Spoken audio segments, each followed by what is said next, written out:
Ayan, nagpaksiw po ako ng danggit na isda.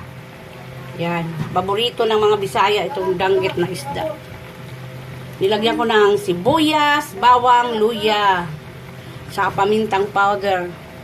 Sarap yan guys. Ang aking pinaksiw na danggit na isda. Patuyuan natin guys para masarap. Yan ang gusto ng mga Bisayang isda, danggit. Malasa kasi ito guys, no? Yung danggit na isda. Yummy, yummy ang aking pinaksiw na isda. Ayan. Kumukulo pa siya, oh.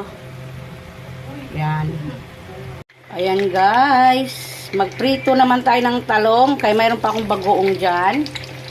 Pag-ulan naman na. Kaya talong ang uulamin natin para masarap.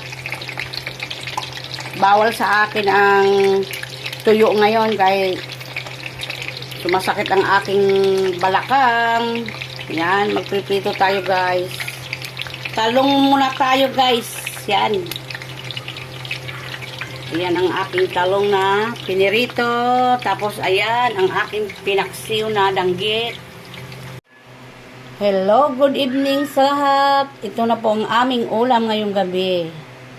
Paksiw na danggit. Ayan ang aming ulam.